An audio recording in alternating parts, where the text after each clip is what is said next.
Okay. So for those of you that don't know, I have always been a big Call of Duty fan. I know they're kind of cheesy and run-of-the-mill, but I've just enjoyed the games. I like the settings. I think they're fun, whatever. And I've always really loved the storylines. So when Cold War came out, I was excited because it was a return to form to the original Black Ops idea. It was set between Vietnam and 1981. I thought, perfect, this is going to be great. And it was. I loved it. It was fantastic. Until... I'm not exaggerating in the slightest. I have beat this game twice. Once was on regular difficulty. The whole way through, I just speed ran it for the story. And then I replayed it on realism and got 100% completion with every intel and evidence and side mission just to make sure that I hadn't somehow missed the actual ending. But no, it's just that bad. I also don't want to be too harsh for anyone that hasn't played it. The game did do a lot right. It's just, when compared to the... Okay, we're just going to go through it beat by beat. Don't worry, there wasn't a lot of levels. And from that, we'll see what the game did right and how the heck it went so wrong. From the opening shot of the game, I knew that I was in for something. The game understood style, aesthetic. It was exactly what I wanted to go for. And the first moments of gameplay called back to the first moments of gameplay from the original Black Ops 1. And I was pumped. And even now, this part holds up. I think I said it best in my original playthrough, which I may finish eventually, of the first Black Ops campaign. Woods. It's been a Bay while. of Pigs, 61, killing Castro, Carlos, undercover no CIA. Carlos. This is where we see the first tool that Treyarch knows how to use for this game, and that is nostalgia. Throughout the game, there are several moments or callbacks to parts in the original Black Ops 1 that are either in a new context or a new setting that kind of is like a wink to the player. But it's always in good taste. It never gets too much. Another important feature that this game absolutely excelled at was the setting. From the music, to the outfits, to the locations, everything lived and breathed Cold War in the best way possible. Like, I was playing it with my friend, and every time Adler had a new outfit, we absolutely gushed over it the whole time. Plus, the game opens on a perfect beat, the Olympic hostage crisis. I always love it whenever these Call of Duty games apply real-world stakes to whatever's going on, like how the original Black Ops 1 was the Cuban Missile Crisis, and things like the original Modern Warfare were Middle Eastern conflicts backed as proxy wars by the Soviet Union, or the former Soviet Union.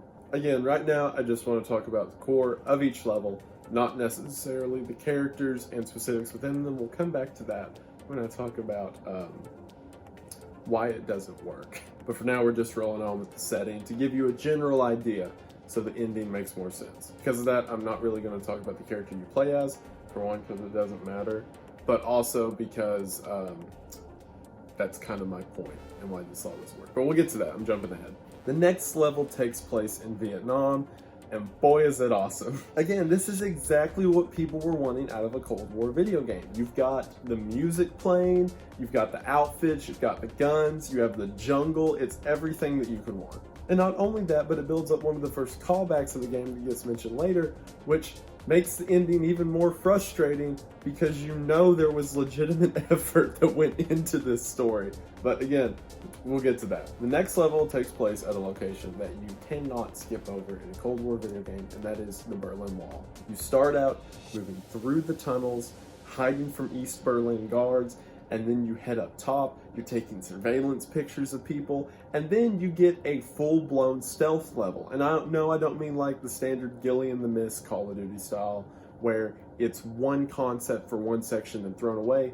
This pops up throughout the game, and it should for the setting that the game's in. You're not like a front lines U.S. Army Ranger in the middle of Afghanistan. You are a Cold War operative with the CIA. So this makes sense. And there's lock picking, and there's silenced weapons, even if they're not necessarily time period accurate or whatever, but who cares? It's fun. It's cool. And that's what this should be, fun and cool. And in these instances, I think it really achieved that. Not only that, but there's these cool side missions you can go on within missions to silence informants or get extra information, and it feels fitting for the setting. This encapsulates what a lot of people, including me, wanted out of this game, and that was a sense of espionage. Moving on, we get a mission with you in Woods, which really does feel like an old Black Ops 1 level. It has you infiltrating a base in the middle of Ukraine that is being used by the USSR, and once you get inside, the entire place is a mock American town for Russia to practice invading the United States. And as you're having a gunfight with these Russian troops, American 80s jams is playing from an arcade window.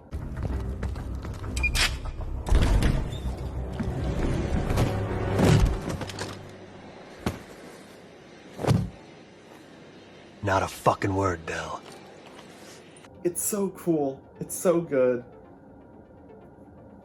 I know I keep gushing about how good it is, but trust me, it gets worse. This is great.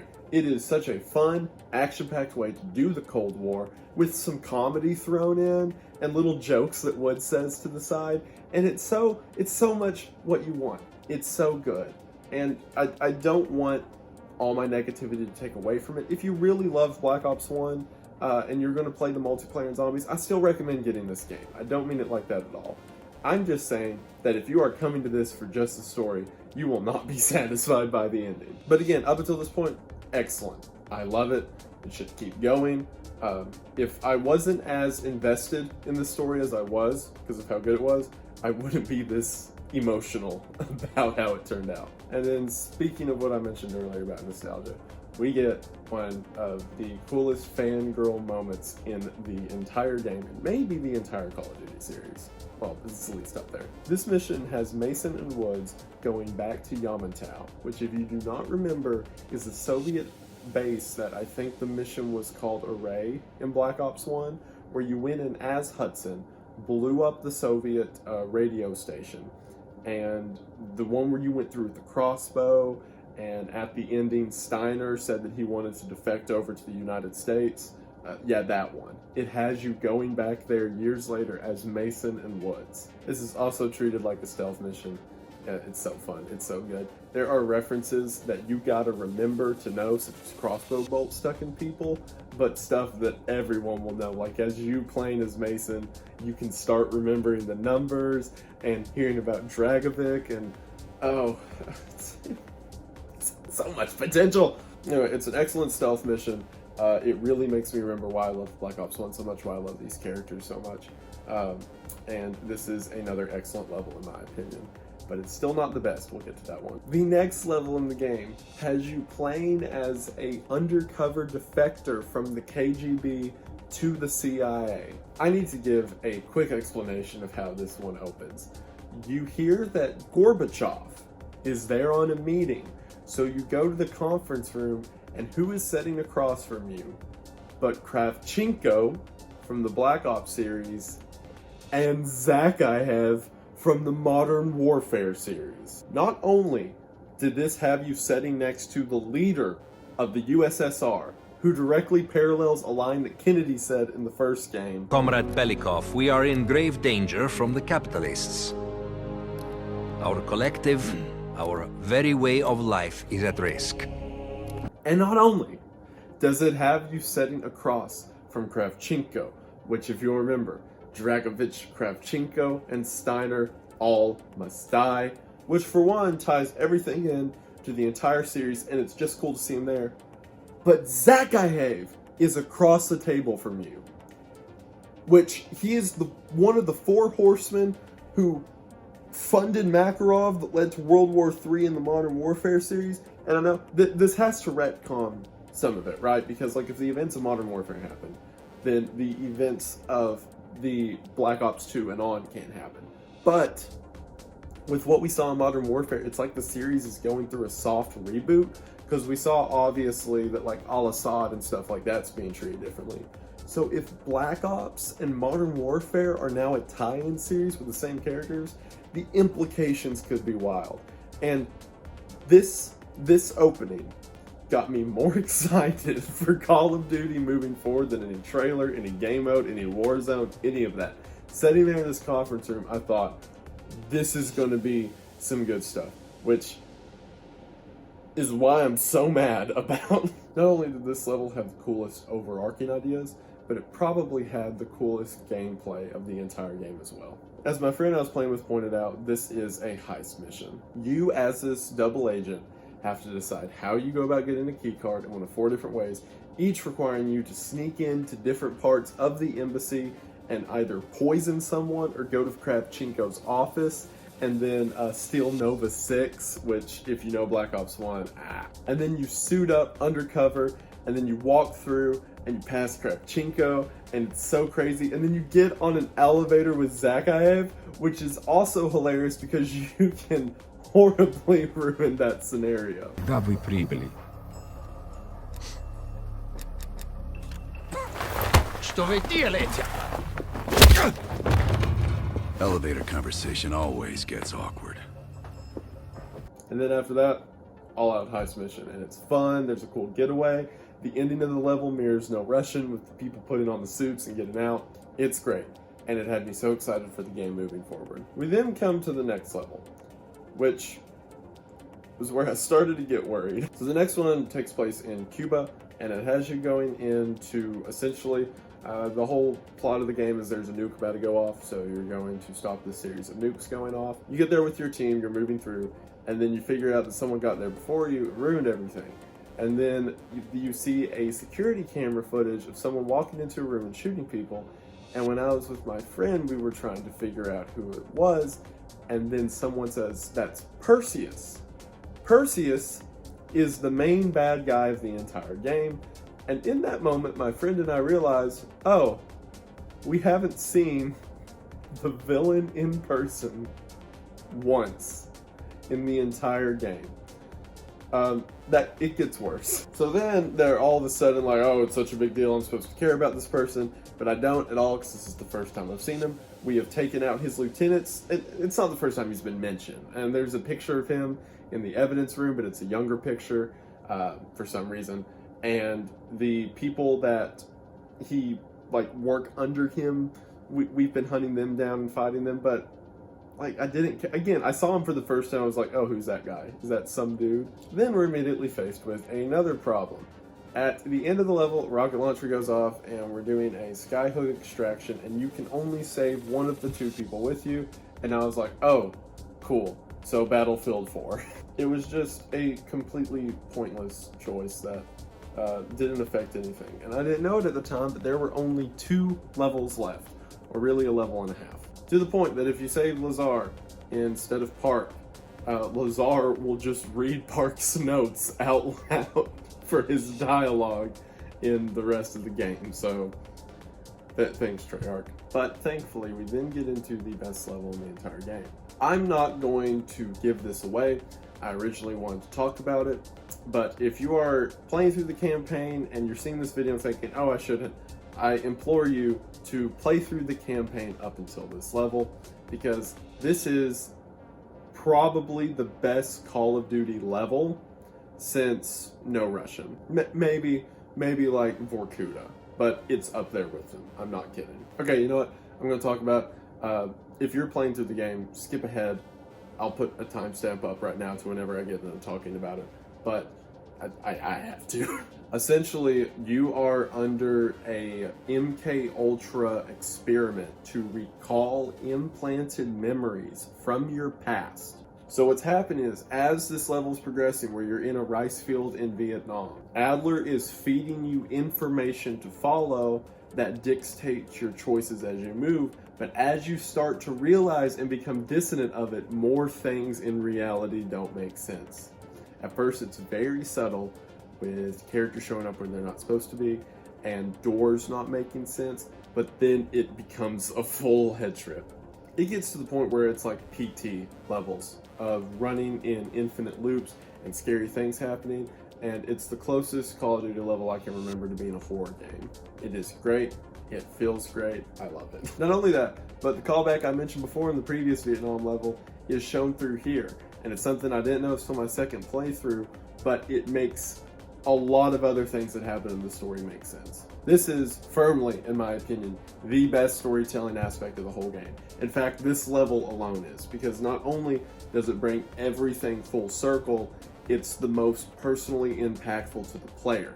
Because if you are going to have a video game where things are just shown to you and you don't interact, then you might as well make a movie. And this is an excellent example of how video games can be used in effective storytelling, because secrets that you find, and I harp on this in all of my analysis videos, are more powerful when you find them yourself. So you may be asking yourself, Wendigoon, it sounds like you like this game. And you're right, up until this point, I sure do. So that was 8 levels I've talked about so far. There's 1 level left. It's a rather short campaign.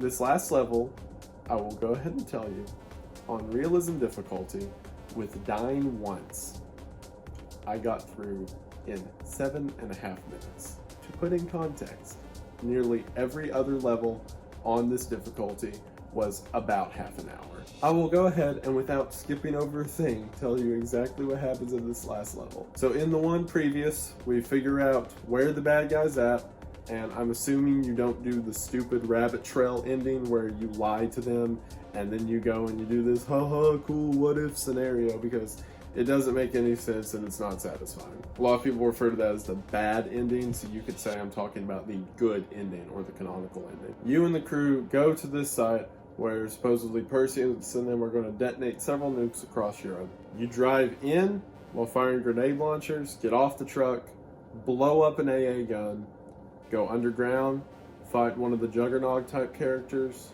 go above ground, blow up another AA gun, and that's the entire mission. Let's look at another Call of Duty, for example, just describing the events that happens. Ending of Black Ops 1. You and Hudson land on the ship that is going to launch the missile strike at the United States. You go through the entire ship fighting your way out. You stay longer than you should to hunt down Dragovic. You find him, choke him to death underwater, swim up out of the ocean from a sinking tanker, and then stand on top of a submarine as jets pass over. So what's so bad about this ending? Well, let's see. It is completely meaningless. And no, I don't mean for the very harsh in-game explanation that, oh, well, you stop the missiles. The missiles do not matter. They should not matter in a storyline. In the original Call of Duty 4 Modern Warfare, for example, you are not worried about stopping the specific conflict happening in the Middle East. That is the excuse or the mobile to tell the story that you actually want to, and the actual story is about these people you're going up against. Zakhaev, Makarov, Zakhaev's son, Al-Assad, all of that. Conflict should be used to prop up characters and have them tell the story, and very rarely, unless you're making a sort of commentary, should it be the focal point of your theme. For example, widely regarded as one of the best Vietnam movies of all time, Full Metal Jacket. The movie is a commentary about Vietnam. It is a very huge anti-war piece. However, the reason that story works is because the focus is on the characters we see. It's on Joker, it's on Cowboy, and how they interact with each other makes us care about the world around them. If none of that mattered, if we didn't get the opening with Vincent D'Onofrio playing Gomer Pyle, and everything that happened around that, then the whole message that war is hell wouldn't have been as relevant as it is, because we cared about what was happening to the people within the story. It's as if the end of Cold War kind of figures, well, we don't really need characters. Glad you stopped the missile strike. Like, what? No, that's not why I bought the game. It's not why anyone bought the game. And also, if you're wondering why I didn't mention the villain at the ending of the game, that's because the game doesn't mention the villain at the end of the game. He is delegated to a post-play cutscene of Reagan talking about, well, he got away. Like, what? But the saddest part is not that I cared. Like, for example, in Modern Warfare 2, you didn't kill Makarov, but the game was very clear that you were going to kill Makarov, and that he was still a threat out there that needed to be taken down.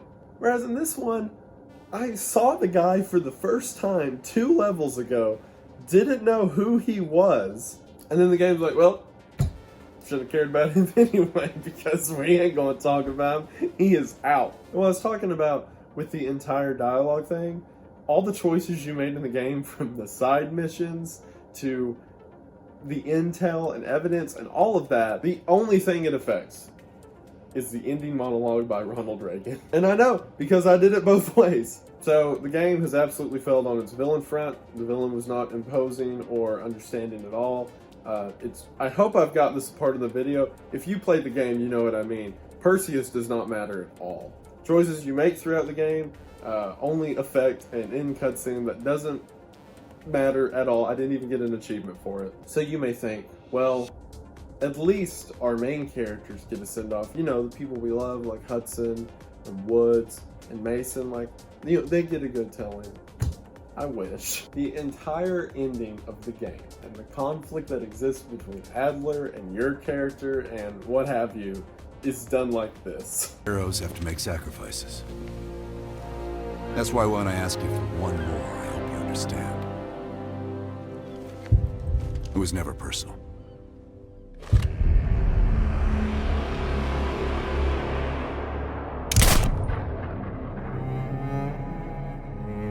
So at the end of the day, nothing mattered.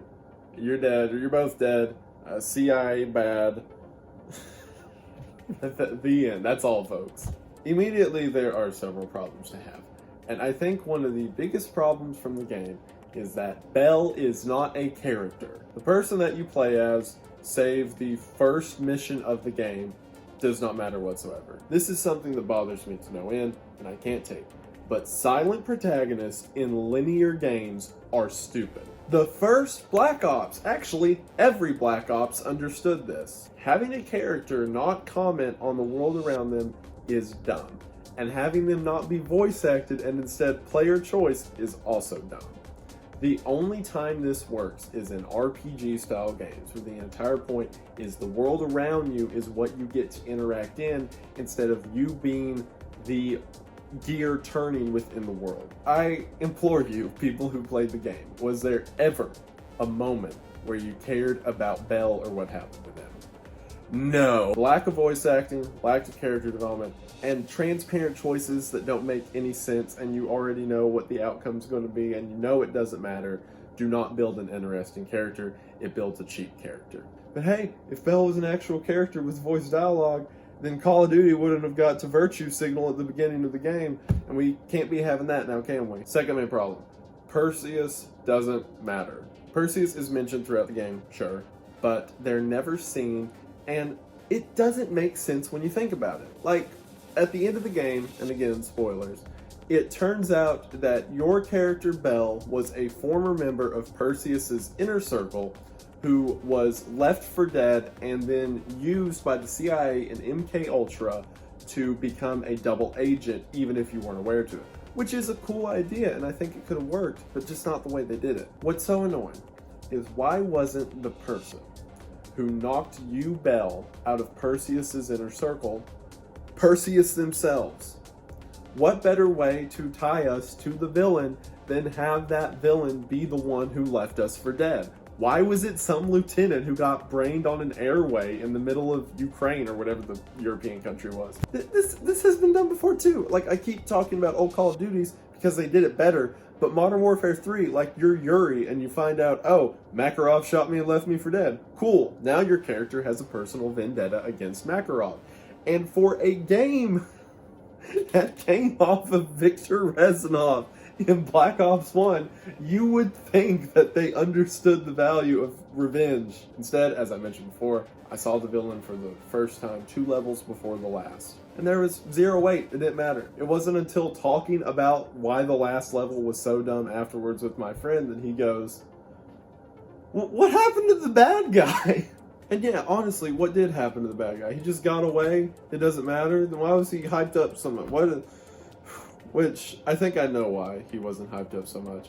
And that leads us into the third problem of the game, which is stupid moral ambiguity. The game keeps trying to get this whole point across throughout, that the CIA is bad. And you know what? I agree. Not only do I agree, I think that that can be an excellent drive for a story moving forward.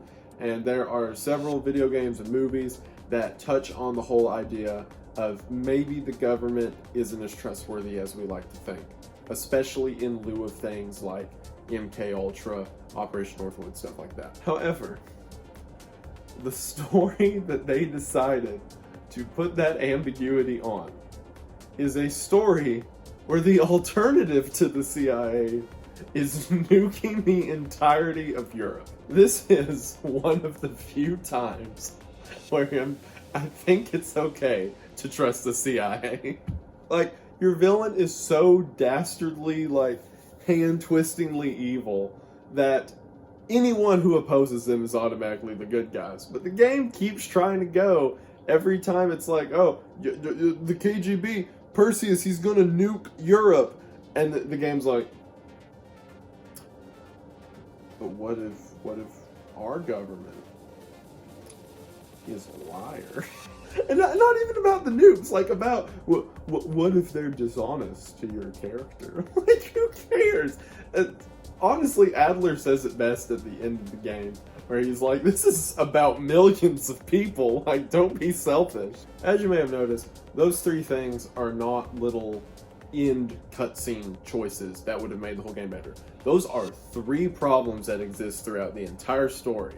And you know what? I wouldn't have thought about any of those if the ending was good. I could sit here if I wanted and pick through Black Ops 1 or Modern Warfare 2 or other Call of Duty games I love, or heck, any game series like Dead Space or something like that that I really enjoy. But I don't feel the need to, because I was satisfied and thought that was pretty fun and good, and think of it nostalgically, whereas this one just left a sour taste in my mouth. And yeah, I compared it to other Call of Duties because these people made the other Call of Duties. They know better. Even Advanced Warfare, I never played Infinite Warfare, but Advanced Warfare, with all the problems it had, it knew at the end to have you kill the bad guy, and yeah, that's a pretty big deal. Kill the bad guy or set them up for the next game, not just, he's gone. So if I was to rewrite just the ending, I would have, whenever you are going to blow up the second AA gun, just make it where it didn't work. The explosive didn't work. So now you've got to go through the compound, you got to blow it up yourself. If you really, really want Bell to be taken out of the story, then have them make the sacrifice play. Have Adler feel bad about it, so his character's like a human, not just a government drone. And then have Perseus enter the scene. And they get into a fist fight, and then triumphantly Bell stands over Perseus, detonates it, and the game can be seen as this tragic telling of someone completely who became justified through their actions despite where they came from. And it sort of works as a redemption arc for Bell and a warning sigil to the United States and the other characters in the story. That's if I was to just rewrite the last 7 minutes. This game, this ending, was so bad that I just thought of all the ways to make it better. And here's some quick offs. First and foremost, remove Bell from the story entirely. Bell is not a character. It is a body for you to inhabit, which again can work in some games like RPGs where you have character customization and the story adheres to your playstyle. But this was not that. This is a linear story that has dumb, transparent dialogue that doesn't change anything, and choices that, again, only affect the ending monologue at the end of the game. Remove Bell from the story and just have you play as Mason again. I don't think anyone would have complained about that. And if you want to use all that mind control stuff, what would be awesome, and this ties back into that moral ambiguity. If you want to push the moral ambiguity of the CIA, make it matter to the character. Have the CIA view everything that happened to Mason in the first game, so the numbers, the brainwashing, all that, as a good candidate to use for MK Ultra. Because then we care about it, because that's Mason, and then they actually seem like a bastard for what they're doing, because that's Mason. And honestly, in the core, in Cold War, the way it's written, yes, CIA got this guy who was a terrorist holding people hostage and going to blow up Europe, and then they implanted memories to figure out how to not blow up Europe. Sure, I don't care. But if it was Mason, and they took advantage of him against his will to do all of this, against the knowledge of him and Woods, I think that's excellent. It goes back to that whole idea in storytelling, that if you want someone to appear villainous, don't have them kill 1 million people, have them kill one person. For example, Perseus in this game wants to nuke the entirety of Europe, killing millions and millions, but it doesn't really feel like it matters. Whereas someone from another video game, like, Micah Bell from Red Dead Redemption, does not nearly have the ambitions to murder that many people. But through his greediness and his pride, he effectively kills Arthur Morgan, or directly kills him depending on what ending you get. That is so much more evil on screen than just standard run-of-the-mill terrorists kill a bunch of people. And if you want to raise heights and ask questions about the CIA, then have them hurt someone that matters, like Mason. That also leads into what I think would have been an excellent change-up for the story. Make Hudson the villain. Now this can be done in two different ways. Either have Hudson, if you use the story I just talked about, have Hudson know that Mason is under a mind control op, and he just didn't tell Woods and Mason because he made the call, he rolled the dice and figured, well, we can use this to our advantage. Or if you want to go all out with it and make a really cool and engaging story, have him be Perseus. And as a matter of fact, that's what my friend and I thought that the game was building up to, up until we saw that stupid security camera footage of Perseus for the first time.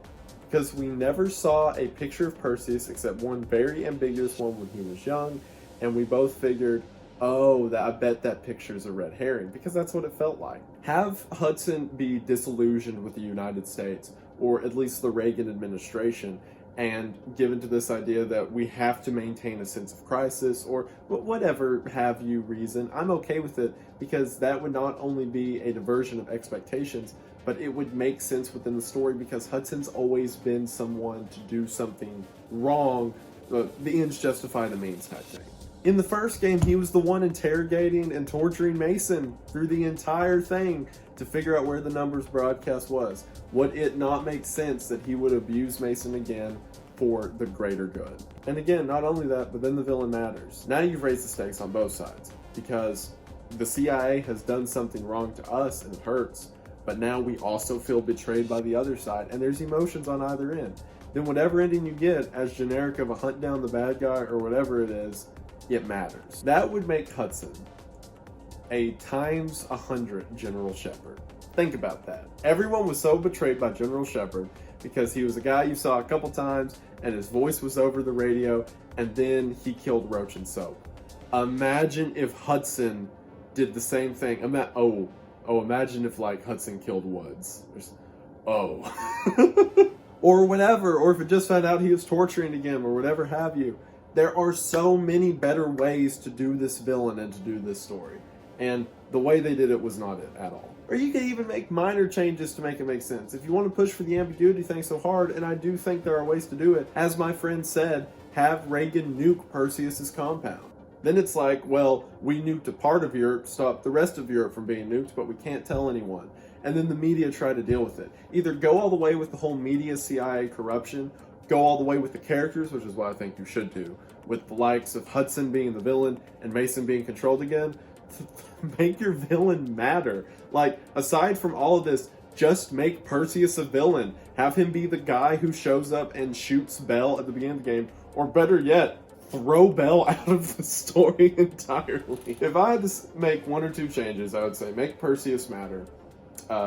Throw Bell out of the story. But if I had to rewrite the whole thing, Bell's out, Perseus is out. Perseus is an alias Hudson's using, and Mason is being further abused by the CIA to get information. And it all adds up to the greater good of the Cold War. And boom, you have a satisfying story. Just change little character things throughout. And I don't want to harp and act like the entire game was bad. I had a great time playing it up until the ending. It was fun. The sets were awesome. There's cool banter that happens between the characters and like this little safe house room that you can go to in between missions. It was good to see Woods and Mason again. I did enjoy a lot of it, but I'm just disappointed. I love Call of Duty, and some of the things that happened in this game got me so excited. Like the settings and seeing Kravchenko and Zakhaev in the heist level and things like that just made me want to see where it goes. And that's why I am so heartbroken at where it went. I hope Treyarch goes for this. I hope something better comes out of it. I still love the zombies and multiplayer. And I'm not saying don't buy the game if you're still going to do that stuff. And I'm not even saying don't play through the campaign if you haven't. I'm just saying if you're going to pay $60 to be fully satisfied by a thrilling and complete story, this ain't it, Chief. But that's all. this was mostly just therapeutic for me. I needed to get this off to my chest, and no one wants to talk to me about it, so I have you guys, and thank you. Really though, thank you so much for watching. This means a lot. I've been on a bit of a hiatus for a bit as classes have gotten weird with the assignments and stuff, especially with COVID and everything, but I'm back now. As far as the short film that I mentioned before, the equipment for it just came in, so we'll probably shoot it this week. Hopefully, again, classes are weird, so we'll see. Short story at the end of the month as always. I want to give a very special thank you to my producers over on Patreon. Thank you, Kayla. Thank you, Peth. Thank you, Eddie. Thank you, Benjamin. Thank you, Tim. Thank you, Publius. And thank you, Saucy. At this point, it's like the higher level patrons are just a personal relationship, so it's all first names anyway. Love you guys. Thank you to all my other patrons for supporting me. It really does mean a lot. If you're interested, link in the description as always. But really, just thank you guys so much for watching. Every like, comment, any interaction means a lot as I'm trying to grow the channel every time I upload. Hopefully you enjoyed. Let me know what you think. If you completely disagree with my opinion, then please let me know. I would love to talk to you about it. But I read all the comments. And thank you guys for watching. It really does mean a lot. So, peace out.